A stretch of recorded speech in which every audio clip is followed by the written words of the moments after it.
Good evening, everyone, and welcome to another round of sound. It's the #1 Cochran Sports Showdown each and every Sunday night, 11:35. I'm Bob Pompeani. We have a lot to get into. Connor Griffin. Is he going to be on the opening day roster for the Pirates? He had another home run today. Penguins are red hot, maybe their best win of the year, and the deadline to make a trade is coming up on Thursday. But the #1 topic on the #1 Cochran Sports Showdown tonight will be the Steelers after the Combine in Indianapolis. And here to discuss is your panel. We have Mr. Ray Fittipaldo, who does a great job covering the Steelers for the Post-Gazette. Fresh back from Milan, it is Will Grace from the Associated Press. Good job with all your coverage there. I'm sure that's a great experience. Manja is what I like to say. And, of course, Brian Batko also does a great job with the Steelers. I didn't go to Indy for the Combine or Italy for the Olympics, so I've just been holding down the fort here. We should have gotten together and just watched more together. Yeah. All right, let's start with the Combine. Ray, Omar Khan spoke. What was your biggest takeaway from what he said? Anything change in your mind about quarterback specifically? No, there's really no news on Aaron Rodgers, although the Steelers think they will know before free agency begins next week. To me, the biggest story was the uncertainty at offensive line. Nobody's talking about the Steelers drafting another offensive lineman, but they don't know the recovery schedule for Broderick Jones, who had neck surgery. They're hoping to know something by training camp, but that's in doubt right now. And Calvin Anderson, their top backup, blew out his knee in December, and he wouldn't be ready to compete either. So you're saying they may draft an offensive lineman? I'm not again? saying that, but with Isaac Seumalo at left guard hitting free agency, there's some uncertainty there, and I think either through free agency or the draft at some point, not day one, that they will address their offensive line. I think this quarterback issue is very interesting just because of the way that it's gone. Again, we're waiting and waiting. They have things to take care of here. We saw Drew Aller yesterday have a pretty good day at the Combine. So what do you guys think about Drew Aller moving up? And if the Steelers don't take a quarterback in the first round, will they take a quarterback beyond that? I mean, the way they talk about Will Howard these days makes you wonder why they would ever draft a quarterback in the history of the franchise. Malik Willis, remember that? He was being talked up like crazy. I think if Rodgers wasn't going to play, we'd know. I mean, what's going to change between now and next Monday? Yeah, I'm not really sure what he'd be waiting for, Will. I guess, I've seen people making that point a lot, fans on social media, like, why does it take you this long to decide if you want to play football again next season? I think it was more understandable coming off those two horrendous years with the Jets due to injury and losing. I didn't really blame the guy as much for not being sure what headspace he was in at that point. But coming after last season, pretty straightforward decision here. It's not even like you have a new head coach that you've never worked with. It's someone he's got a lot of history with, a lot of returning players on this roster, same quarterback's coach. So I'm not really sure. Maybe he wants to see what the Steelers, what other moves they might make, but I don't think you can expect the franchise to sort of wait around for you. Let's remember, this is the same franchise that talked about how, Mason Rudolph and Dwayne Haskins were going to have a chance to be the starter. Even Kenny Pickett a month before he got traded was in the plan. So, yeah, as far as Bob, you're talking about what what stood out about what Omar Khan said at the Combine. Preface this with, you got to take it all with a grain of salt, because from a competitive advantage standpoint, why would you tip your hand? Why would you show your hand to anybody in these comments? Guess what? Every player he gets asked about, he wants to be a Steeler for a long time, but it takes two to tango. And every position in the draft is good, deep, some really good players. So, you do kind of have to, like I said, take it all with a grain of salt. But the Rodgers thing is going to be the first domino to fall, of course. So let's talk about the most likely scenario in the first round, Ray. They have the 21st pick. Wide receiver is obviously in need. How many picks do they make as far as wide receiver? And what do you think it's going to be the first overall pick for them at 21? I think it's going to be a receiver or a defensive back. It could be a cornerback or a safety. Listen, Carnell Tate ran a 4.52 official. That's pretty slow for a receiver who's going to go in the top 10. There are some other really good receivers, so you might see those receivers fall. I was really impressed with the safeties out there. You got Caleb Downs from Ohio State. There's a kid from Oregon, Dylan Thieneman, who ran 4.37. He's really good. So I know people are putting all their money on receiver, but don't count out defensive back just yet. I don't know. I think DK Metcalf would like them to draft a receiver in the first round. Probably sign one too, right? So I just think when you look at what are they missing, what are they missing? The secondary, yes, they're obviously there's some issues there, but they don't have explosive players on offense. They've got one guy. You think DK wants them to draft the receivers? I mean, take yeah. attention away from him? Because look at what happened in DK's going to get Seattle. paid, right? I mean, DK's already got his money, so this isn't like a big dog, little, like he's not worried about being challenged here. He wants some friggin' help is what I think. Well, that's what happened to him in Seattle. They took Jackson Smith and Jigba, and look what happened there. Next thing you know, DK's shipped off, and JSN's the offensive player of the year, and they win the Super Bowl without him. But, yeah, I mean, I think those are two positions for sure, the DBs and the receivers. Defensive line still stands out to me, guys, as, you know, you need someone to help now, probably, at least on a rotational basis, and you definitely need somebody for the future, because Cam Hayward, right. I guess I shouldn't say he's not going to play much longer, but he's not going to play forever. He's still playing at a high level, but who knows at what point they'll have to go their separate ways with him. All right, let's talk about guys who may need contracts or guys, you know, who may not be here. I'm going to give you two names. Joey Porter Jr., I know they want to sign him. How much will it take? And also Kenneth Gainwell, who's their MVP of their team, and yet he wants paid, and will they pay him? Or Boswell, for that matter. I looked at what Brandon Aubrey wants. Yeah. And that may affect what Chris Boswell asks for. Listen, I mean, the salary cap is going up by 25 or 30 million. If Chris Boswell makes $7 million, I think that's okay. Best kicker in franchise history. You got to pay him. The fascinating one to me is Kenneth Gainwell. If you're Kenneth Gainwell, don't you have to at least, for your sake, for your family's sake, see what's out there? And if the Steelers can come back and say, hey, we'll give you this, we'll match it, or we'll get close to it, then maybe you come back because you got a good rapport with Rodgers. But he's in a unique position, maybe a position he'll never be in again. So I think he at least has to go out there and go on the market. I mean, I think it'll be interesting, too, to see if some team is willing to whatever we would consider an overpay for him, because he does, when given the opportunity, he looks like a number one back. I mean, he does. When Jaylen Warren got hurt, I mean, he was as productive, if not more so. I think that he will probably get an offer that he can't refuse. So it wasn't just manufactured touches either. I mean, he was a playmaker. I mean, you go back to maybe the play of the year for the Steelers in Detroit. I mean, that was just an incredible job by Gainwell on the receiving end from Rodgers there. So I'm kind of with Ray that, you know, I think that might be a tricky negotiation because on one hand, he's the team MVP. Obviously, the guys love him, and it's hard to argue with what he did a season ago. But on the other hand, he's got a game that can probably translate to a bunch of different kind of offenses. And if you're the Steelers, you just drafted a running back last year in the third round in Caleb Johnson. You have Jaylen Warren signed to a second contract, so you can't really break the bank for the guy. But, yeah, I mean, it's kind of – there's two different discussions right now, the impending free agents like Gainwell and Isaac Seumalo, and then players like you mentioned, Bob, Joey Porter Jr., I think in a lot of ways, guys, he has the leverage over the Steelers. I mean, what else do they have coming back at cornerback, let alone someone as young and ascending as he is? I think that's true. I think, listen, what kind of numbers could he be talking about? You're talking probably 18 to 20 million. That's what I was thinking, Ray. And I think, listen, he's deserving. You expect that improvement year 1 to 2, 2 to 3.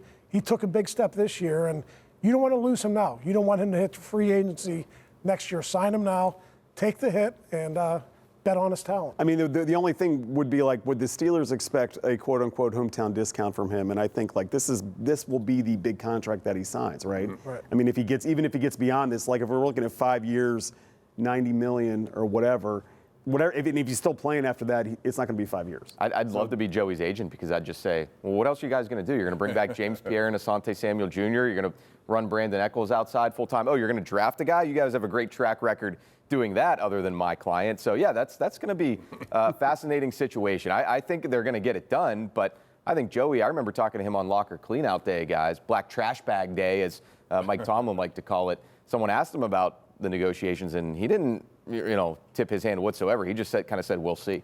All right, we're going to take a break. When we come back, we're going to talk about grades that were handed out by the NFLPA on the Steelers, and they were pretty harsh. We'll get into that, and later, Connor Griffin and the Penguins, all stacked into this sports call, or I should say Sports Showdown tonight right here on KDKA. All right, welcome back. We're talking about the Steelers. NFLPA always comes out with a survey among players, and they want to know what's going on with each of these teams, facilities, coaches, owners. Ray came out and it was not very good for the Steelers here. Your takeaway from that? Listen, I don't care about 5 bathroom stalls at the locker room or anything like that. Pretty good ratio, though, for 50-some players, right? It is. Listen, we all know the surface over there at Acrisure is not good. They have to find a way to fix that. And the whole idea of sharing a facility and a field with Pitt, I think, was quaint 30 years ago. I think probably by 2005, 2010, people realized that was a mistake. They got to get away from that, but I still think we're, 3 to 5 years before they have a new facility? It was more of an advantage for Pitt than it was the Steelers, I think. But at some point, you have to take care of Acrisure. your own players complain about it and say it's borderline unplayable. They got to do something to fix it. I mean, like the grades are hardly new. They've been near the bottom of the league for years. But I'll say this: like I've been on the beat 15 years. Ray's been on there for a long time. Brian's now, getting to be one of the graybeards on the beat too. Have we seen any outside of like last year, what they carpeted the locker room, right? Fresh coat of paint. And they painted it. And they painted. There have not been, very tangible improvements, right? And they're limited in what they can do because of the space they're in. But then you go to the other side of the building, and it's like going from like a Holiday Inn Express to like the Ritz-Carlton. I mean, like that's just the reality. I think makes out big on this, and that's yeah. I mean, and I think that lease on the South Side facility is up in 2030, I believe, and that's where they spend most of their time. So that's what's factored into these grades the most, I think, from players. I think there's a few perspectives here, and they all have some merit that I can see.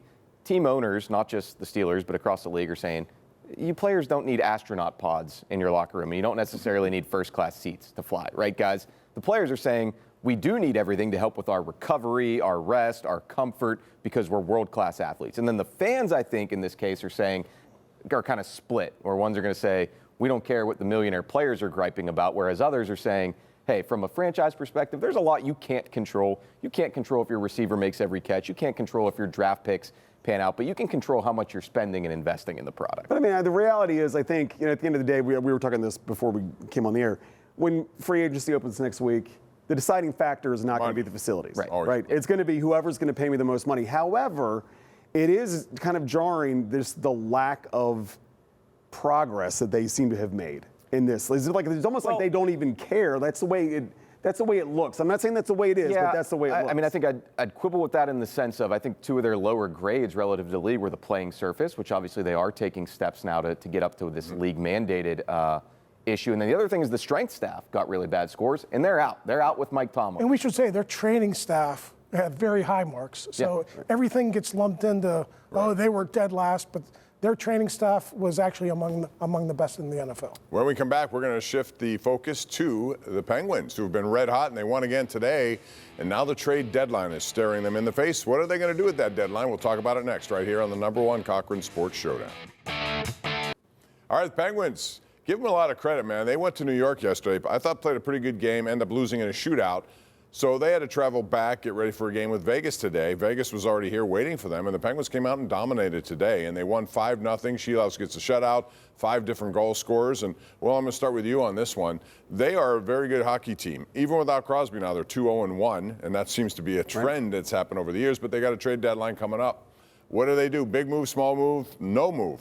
I think it'll be a small move. I think they sort of like where they're at. I think they're playing with house money a little bit. I think that they're ahead of schedule. I actually ran into some folks in Italy that are involved with the team, and they talked about how in the beginning of the season that Kyle Dubas came in and said we're not going to use the word rebuild. And this was like just the team meeting. Like we think we can be contend this year. We're not going to lean into this talk, and they've sort of met his expectations. And I think the moves he's made have worked. The one this week was, look, what would you consider the Kulak move this week? I think the people in Colorado are like, what the hell, what happened there, right? That's another one that looks like he's a really good fit for this group. So I think we're going to see sort of guys that fit what they're trying to do as opposed to like the one guy over the top move. No big deal. But Brian, they also have a lot of money to spend coming up in this offseason. They could make a big deal if they wanted to. Yeah, because they're doing well, do you maybe suspect, okay, we're ahead of time, but man, I want to take it even farther if we can. I think on the bright side, you kind of trust whatever Kyle Dubas does right now, the way they're rolling. But I would say small move, maybe something that helps them out with what cropped up against the Rangers, whether that's someone who can help you in the face-off circle or in the shootout game. Yeah. But, as far as, Dubas and what he's been able to do, it's been really impressive. And just, even bouncing back today, like you said, Bob, against the Knights, that's kind of been the story of their season, right? You go through a stretch where you're like, what are they doing? And then the next thing you know, they're coming back and they're looking like one of the best teams in the conference. Listen, one of the reasons they're really good is they're a little bit ahead of schedule. Like guys like Kendall weren't supposed to be this far along at this point. So you don't want to do anything that's going to cut into their playing time or just the overall chemistry of the team. So I'm not looking for a Ron Francis, Ulf Samuelson type of trade, but yeah, something small to improve the team before the deadline. What's their weakness right now, other than like overtime, right?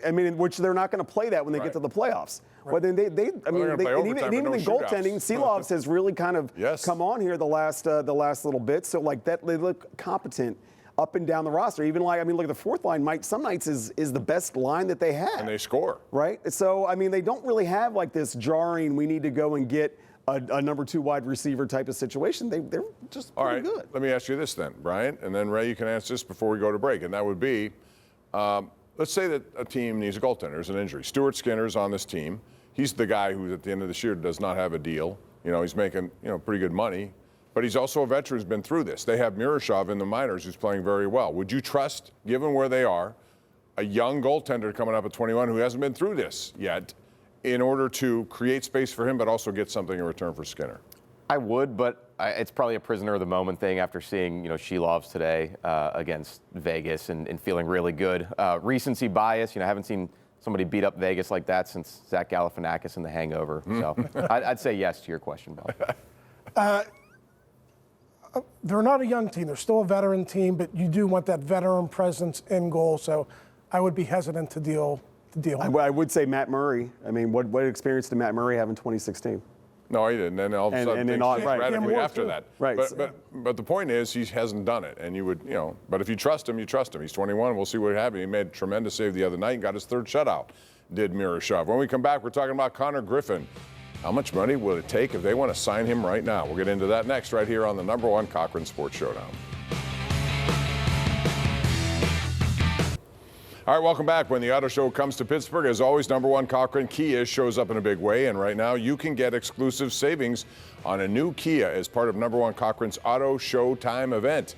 Models starting at just over $23,000, plus get affordable monthly lease payments and low APR rates on the Sorrento, the Sportage, the Telluride, and more. It's the Auto Showtime event now at #1 Cochran Kia. You can also search them, cochrankia.com. All right, we're going to talk about the Pirates. They have some good things going on right now. Connor Griffin is a guy who is just tearing it up, hit another home run today. That's 3 on the spring. So, Ray, 2-part question for you. #1, should he make the opening day roster? And if so, do you think the Pirates should sign him right now? What would a contract like that look like? Yeah, listen, yes, give the fans something to hold on to this year. It might be the last season before a lockout. They have a chance to compete.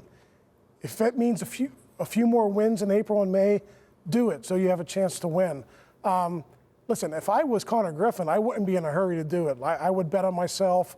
I would wait for that money. I know it's tempting. I know Brian Hayes did it, but yes, the Pirates should do it. I'm just not sure if Connor Griffin and his agent want to do it. I mean, I was doing some research today. Everybody talks about how his numbers are comparable to Harper and to Trout, right, in the minors. Well, Trout played 300 games in the minors. Right. And he came up after the All-Star break in 2012. Harper played it was a much more comparable sample size, but even he played 20 games at AAA Syracuse before he got called up as a rookie. Jared Triolo is hitting 286. I know you said he's killing it. Look, he's producing power, but his batting average, I think, is 200, 205. It's a lot of pressure put on a kid that's 19 years old to kind of hinge on opening day to kind of put that pressure on. We saw Jackson Holliday struggle with that in Baltimore a couple of years ago. Just to Ray's point, we don't know what the financial makeup of the league is going to look like in the new CBA, right? So I wouldn't sign anything. If I'm Connor Griffin, I wouldn't sign it. So you're coming at it from the perspective of, for Griffin's own development, it might not be the best thing to have him up I mean, right I just think it's scary. I mean, how many 19-year-olds come up and stay without any sort of bumps in the road? And let's remember, this is also the same fan base that booed Pedro Alvarez in his first game because he struck out 3 times. Yeah, Right. I mean, I think it's the fun thing to say is, of course, have him up here on the opening day roster. Skeens isn't going to be here for the long haul, so there's urgency to get it right and get it right now and get a lineup that can help you compete. But I see what you're saying too, Will, and it's they have bolstered their infield to some degree with some, and it sounds like guys like Nick York are hitting well in spring training. The batting average thing with Griffin, it's a pretty small sample size. You see him bringing the power, which is nice. So, yeah, I mean, I can understand both viewpoints on it, but it's more fun to say, yeah, he should be here on opening day. I mean, with the team, with the way they handled Skeens, they brought him up before the Super 2 stuff. That was not a consideration. If Griffin hits, if they keep him in Indy and he hits 350 the first 2 weeks, he'll be up here. I mean, I don't think that's going to be an issue. I don't think anybody's going to be like, oh, they're going to wait till July. I mean, but I think it just from a pressure, the pitching staff is good enough. I expect them to be competitive in April.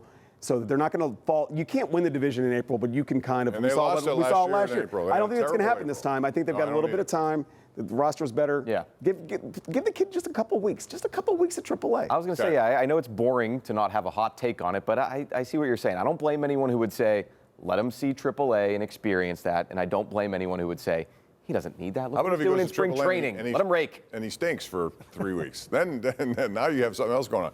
Real quick, though, I want to ask you this question because it was a hot topic this week. If you had one of these guys to choose long-term, Skeens or Connor Griffin, and I know we haven't seen Connor Griffin, but he pans out to be what we think, which of those two would you sign if you had only one to pick? If he turns out to be Mike Trout or Bryce Harper, I would pick Connor Griffin, just because he plays 5 or 6 days a week, and Skeens is only going to pitch 1 day a week. But man, Skeens, as my kids say, Skeens has aura, and I think like people would want to come here. Pittsburgh is more attractive if you've got Paul Skeens as your ace for the next 10 years. I'll break the tie and say Skeens. I mean, to Ray's point, that's a Cooperstown level if they're with Griffin, and I think at least with Skeens, you already know, you've already seen the guy win a Cy Young. All right.